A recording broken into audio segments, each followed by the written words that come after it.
ഒരുക്കാൻ വേണ്ടി ശ്രമിച്ചിരിക്കുന്ന എൻ്റെ പ്രിയപ്പെട്ട സഹപ്രവർത്തകർ,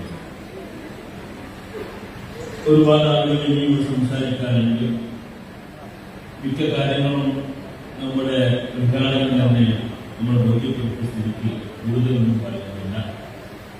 നമ്മളിവിടെ സംഘടിപ്പിച്ചിരിക്കുന്നത് ഇന്നത്തെ സർക്കാരിന്റെ നിലപാടുകൾ, പ്രത്യേകിച്ച് വഖഫ് നിയമത്തിലുള്ള നിലപാടുകൾ അത് വിശദീകരിക്കാൻ ബോധ്യപ്പെടുത്താൻ വേണ്ടിയാണ്. നമുക്കറിയാമല്ല, വഖഫ് എന്ന് പറഞ്ഞാൽ മുസ്ലിങ്ങളുടെ സ്വത്താണ്.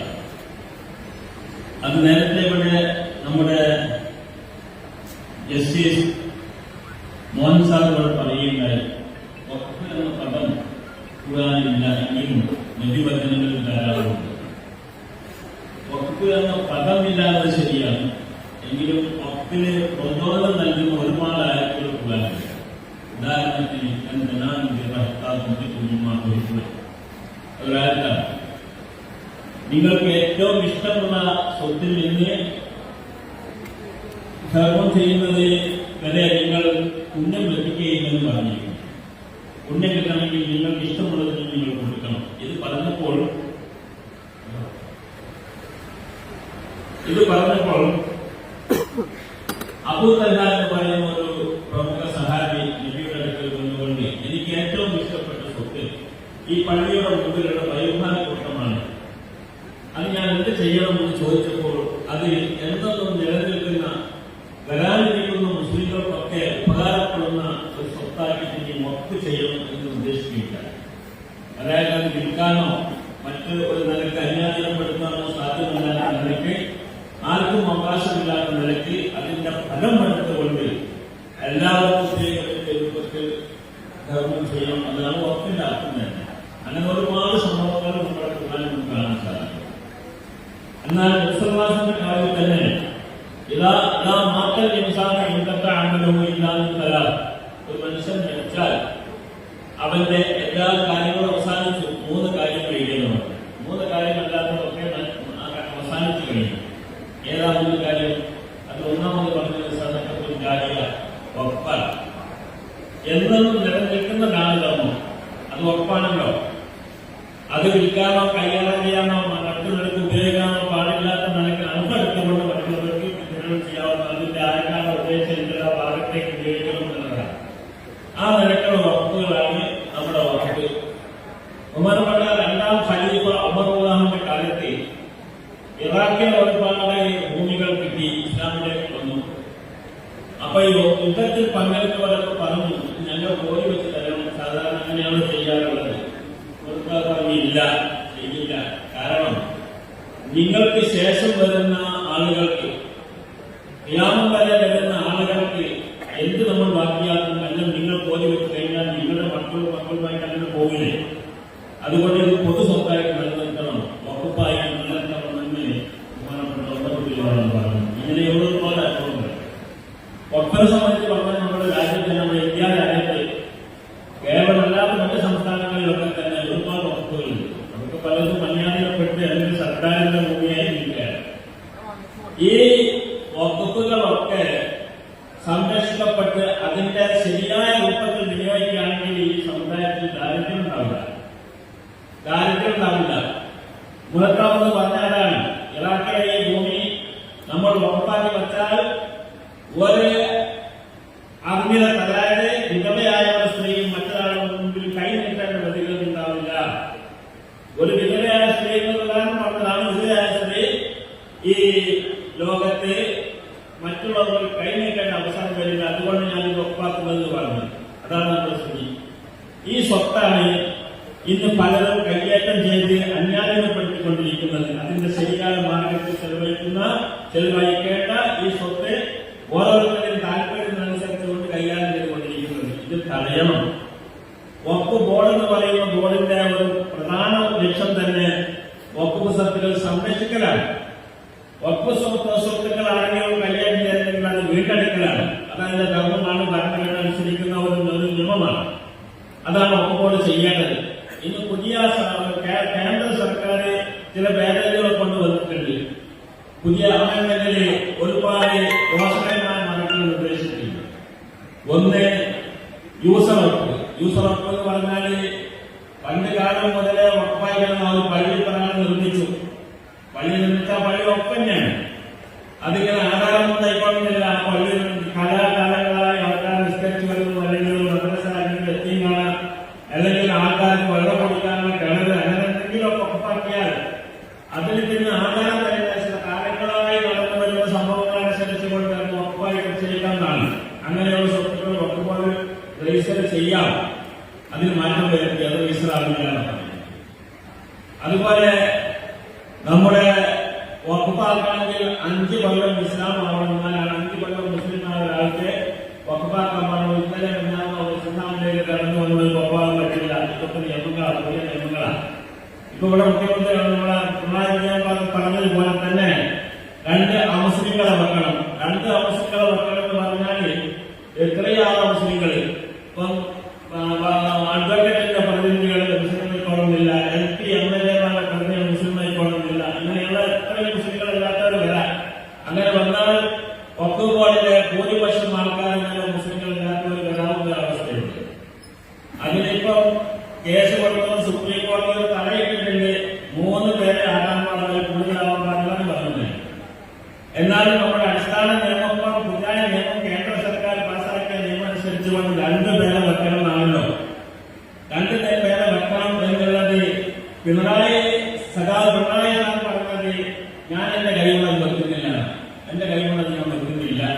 അതിന് ശക്തമായ നിലപാടുകൾ ഇറക്കി എന്ന് പറഞ്ഞാൽ അദ്ദേഹം പിരിഞ്ഞു പോയത്. എന്നാൽ ഇന്ന് വന്ന സർക്കാർ എന്താ ചെയ്തതെന്ന് ചോദിച്ചാൽ ഇവിടെ ഹൈക്കോടതിയിൽ കേസ് കൊടുത്തു. BJPയുടെ പ്രസിഡന്റ് സ്റ്റോൺ കോടതി. അത് PC ജോർജിന്റെ മകനാണ്. BJPക്കാരായ പ്രത്യേകം BJPയുടെ വൈസ് പ്രസിഡന്റ് കൂടിയാണ് സ്റ്റോൺ കോടതി. അദ്ദേഹം പരാതി കൊടുത്തു. എന്താ കൊടുത്തത്? 2 അമുസ്ലിങ്ങളെ വെക്കാത്ത ഈ വഖഫ് ബോർഡ് പരിപൂർണമല്ലാതെ പിരിച്ചുവിട്ട് വേറെ വഖഫ് ബോർഡ് ഉണ്ടാക്കണം, എല്ലാവരും ഉൾപ്പെടുത്തിക്കൊണ്ടുണ്ടാക്കണം കൊടുക്കുന്നത്. എന്നാൽ അതിനെതിരെ നമ്മൾ പറഞ്ഞെങ്കിലും അത് കൂട്ടാക്കാതെ വഖഫ് ബോർഡിന്റെ മേലെ ഒരു സെക്രട്ടറിയെ വെച്ചുകൊണ്ടുള്ള ഒരു നിയമമാണ്, ഒരു ഉത്തരവാണ് ഹൈക്കോടതി വിധിച്ചത്. നമ്മളെ പരമാധികാരം ഒഴിവാക്കിക്കൊണ്ട് അതിന്റെ മേലെ മറ്റൊരു സെക്രട്ടറി അദ്ദേഹത്തിന്റെ ഇഷ്ടപ്രകാരം അദ്ദേഹത്തോട് ചോദിച്ചൊരു കാര്യങ്ങൾ നടത്താമെന്ന് പറഞ്ഞുകൊണ്ട് സുപ്രീം കോടതിയിൽ പോയി. വഖഫ് ബോർഡ് സുപ്രീം കോടതിയിൽ പോയി. സുപ്രീം കോടതി അത് ശരിയല്ല, വഖഫ് ബോർഡ് എന്ന് പറയുന്നത് ഒരു ജുഡീഷ്യറി, അതായത് ഒരു പരമാധികാരമുള്ള ഒരു ബോർഡാണ്, അതിന്റെ മേലെ മറ്റൊരു പദങ്ങൾ വെക്കേണ്ട എന്ന് പറഞ്ഞു. പിന്നെ ഇതിന് മുമ്പ് നേരത്തെ പിണറായി പറഞ്ഞതുപോലെ തന്നെ 2024 വന്നപ്പോൾ തന്നെ അതിനെതിരെ സുപ്രീം കോടതിയിൽ കേസ് കൊടുത്തിട്ടുണ്ട്. ഈ നിയമത്തിന് ഭേദഗതി ചെയ്യണം, 2 അമുസ്ലിങ്ങളെ വെക്കുന്നത് അടക്കമുള്ള വിഷയത്തിൽ അത് അംഗീകരിക്കാൻ പറ്റില്ല എന്ന് പറഞ്ഞ് പരാതി പെറ്റീഷൻ കൊടുത്തിട്ടുണ്ട്. അതിന് കേരള നിയമസഭയിലെ എല്ലാ അംഗങ്ങളും മൊത്തം വെച്ചുകൊണ്ടാണ് ഇത് പാസ്സാക്കിയത്. മുസ്ലിം ലീഗ് അടക്കമുള്ള എല്ലാവരും മൊത്തം പാസ്സാക്കി. എന്ന് പറഞ്ഞതിന്റെ അർത്ഥം 2 അമുസ്ലിങ്ങളെ വെക്കുന്നത് ശരിയെന്നാണ്.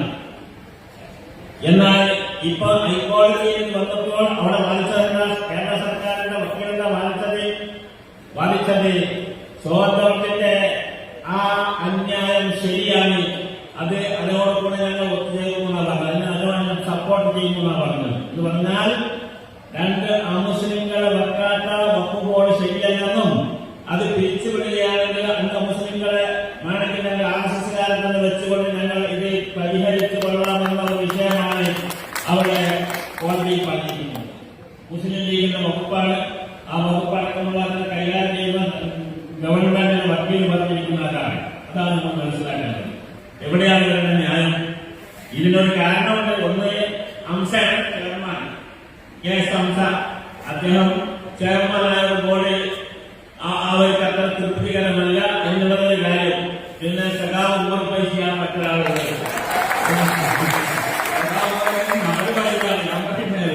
അപ്പൊ അങ്ങനെയുള്ള ആൾക്കാരുടെ ബോർഡ് നമുക്ക് പറ്റില്ല എന്ന ഒരു നിലപാടിലാണ് അവർ മുന്നോട്ട് പോയിക്കൊണ്ടിരിക്കുന്നത്. അതുകൊണ്ട് മതപരമായ മൂല്യങ്ങൾ എന്തായിരുന്നാലും ശരി തകർന്നാലും തിരക്കലില്ല. അംസയും ഉമ്മർ ഫൈസിയും മാറണം, ബോർഡ് മാറണം. സോജോണിന്റെ കൂടെയുള്ള അതിനെ സപ്പോർട്ട് ചെയ്യുമ്പോഴായാലും തിരക്കലില്ല. RSSന്റെ കൂടെ കൂടിയാലും തിരക്കലില്ല. പറ്റില്ല എന്ന വാദം നിങ്ങൾ നോക്കണം. ഞാൻ എന്നോട് പത്രക്കാരൊക്കെ ചോദിച്ചപ്പോൾ ഞാൻ പറഞ്ഞു, രണ്ടാളെ വെക്കേണ്ടത് ഒപ്പുകൊണ്ട് കടന്നല്ലോ, അത് സർക്കാരാണ് വെക്കേണ്ടത്.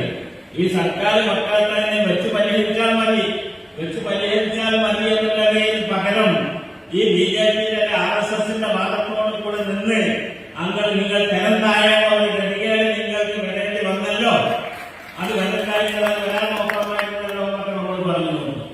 ഇതാണ് അവസ്ഥ. അതുകൊണ്ട് മതമൂല്യങ്ങൾ എന്തായിരുന്നാലും ശരി, മതത്തിന്റെ പേരിൽ നിലനിൽക്കുന്ന പാർട്ടികൾ അത് പ്രത്യേകം ചിന്തിക്കേണ്ടതാണ്. ജനങ്ങൾ പൊതുജനങ്ങൾ അതിന്റെ പൊതുജനങ്ങൾ അത് മനസ്സിലാക്കേണ്ട കാര്യമാണ് എന്ന് മാത്രമാണ് എനിക്ക് പറയാനുള്ളത്. മറ്റു കാര്യങ്ങളൊക്കെ ഇവിടെ എല്ലാവർക്കും പറഞ്ഞു കഴിഞ്ഞ കാര്യമായതുകൊണ്ട് രാഷ്ട്രീയമായിട്ട് നമുക്ക് നടക്കുന്നില്ല. രാഷ്ട്രീയ കാര്യങ്ങളൊക്കെ രാഷ്ട്രീയത്തിന്റെ ആൾക്കാർ പറയുന്നത് ഞാൻ സമസ്തയുടെ ആളാണ്, പണ്ഡിതനാണ്. അതോടുകൂടെ തന്നെ ഞാൻ പണ്ഡിത പ്രതിനിധിയല്ല, ഞാൻ മുത്തവല്ലി പ്രതിനിധിയാണ് എന്നുള്ള കേസ് പറഞ്ഞിട്ടുണ്ട്. മുത്തവല്ലി കോട്ടയിലാണ് ഉമ്മർ പൈസക്കാരിയെന്ന്, ഞാൻ മുത്തവല്ലിയല്ല എന്ന്. അതുകൊണ്ട് ഉമ്മർ പൈസനെ പറ്റൂല. അതുപോലെ രാജ്യം അഡ്വക്കറ്റായി അദ്ദേഹം പണ്ഡിതന്റെ കോട്ടയിലാണ് കയറിയത്, പണ്ഡിതനല്ല എന്നൊക്കെ പറയുന്നുണ്ട്. ഇതൊക്കെ ആൾക്കാരുടെ കോലെന്താവട്ടെ, പണ്ഡിതൻ ആൾക്കാരുടെ കോലെന്താവത്, അതൊക്കെ ഉണ്ടെങ്കിലെന്ന് പറയാൻ പറ്റുള്ളൂ. മുത്തവല്ലിയാവുന്നതല്ലേ കടലാസ് നോക്കി അറിയാം. അത് ഞങ്ങൾക്ക് പറയുന്നില്ല. ഏതായിരുന്നാലും ഇങ്ങനെ വളരെ കഴിഞ്ഞ ശ്രമത്തിൽ കൂടെയാണ് ഈ സർക്കാർ പോയിക്കൊണ്ടിരിക്കുന്നത്. മദ്യത്തിന്റെ കാര്യത്തിലല്ല. എന്താ മദ്യത്തിന്റെ നിയമം? മദ്യം കുടിക്കാൻ അപ്പങ്ങളെ തൂഫാൻ നടപ്പാക്കിക്കൊണ്ടിരിക്കുക. തൂഫാൻ ഇത് പെടില്ല, മദ്യം പെടില്ല എന്നാണ് വിഷയം. കുറഞ്ഞത് ഇതൊക്കെ ഉണ്ടാക്കുന്ന ദോഷം ഉണ്ടാക്കുന്ന ഈ കുടിച്ചിട്ട് ഇങ്ങനെ ശീലിക്കലാണല്ലോ, അത് ശീലിച്ചിട്ട് തിന്നുണ്ടാക്കാൻ മറ്റുള്ളവരോട് തൂഫാൻ മറ്റുന്നത്. ഇങ്ങനെ ഓരോ കാര്യത്തിലും അവരുടെ തലയിൽ അവർക്ക് വിചാരിക്കാത്തതിനോട് ആപത്ത് വന്നുകൊണ്ടിരിക്കുകയാണ്. ഇതാണ് നമ്മൾ മനസ്സിലാക്കേണ്ടത്. ഈ ഒരു നിലപാടിൽ കൂടെയാണ് നമ്മൾ ഈ സർക്കാരിനെ നമ്മൾ കാണേണ്ടത് എന്ന് മാത്രം പറഞ്ഞുകൊണ്ടാണ് വാക്കുകൾ അവസാനം